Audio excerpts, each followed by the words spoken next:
السلام علیکم ورحمۃ اللہ وبرکاتہ۔ محترم والدین، یہ ایک چھوٹا سا واقعہ آپ کے بچوں کی پڑھائی کے حوالے سے بہت زیادہ مددگار ثابت ہوگا کہ پڑھنے کے لیے جب وقت نکالیں تو کس طرح سے فل فوکس رکھ کر پڑھنا چاہیے۔ یہ واقعہ میں نے ایک آتھنٹک بک میں پڑھا تھا اور یہ ایک حقیقی واقعہ بتایا جاتا ہے۔ ایک آدمی کے 6 ہاتھی گم ہو گئے۔ وہ انہیں ڈھونڈتا ڈھونڈتا ایک گھر کے پاس سے گزرا جہاں کھڑکی کے پیچھے ایک اسٹوڈنٹ بیٹھا پڑھ رہا تھا۔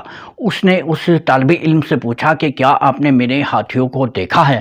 تو اس نے کہا کہ مجھے ان کے بارے میں کوئی خبر نہیں ہے۔ پیرنٹنگ کے حوالے سے میری ویڈیوز کا سلسلہ جاری ہے، ویڈیوز دیکھیے اور ڈھیروں فائدے حاصل کیجیے۔ ہاتھی والوں نے اچانک نیچے زمین کی طرف دیکھا تو اسے ہاتھی کے پاؤں کے نشان نظر آئے۔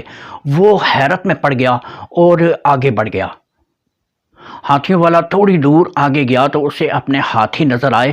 وہ انہیں لے کر واپس آیا اور طالب علم سے پوچھا کہ ہاتھی تو اسی کھڑکی کے آگے سے گزر کر گئے تھے، آپ کو ذرا بھی احساس نہیں ہوا تھا؟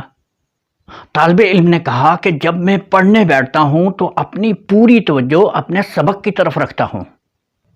ہاتھیوں والا یہ کہتے ہوئے آگے بڑھ گیا کہ ہاتھی بھی 6 اور چلتے بھی آہستہ آہستہ تھے۔ یہ کیسے ہو سکتا ہے کہ دیر تک چلتے ہوئے ہاتھیوں کی طرف تمہاری نظر تک نہیں گئی؟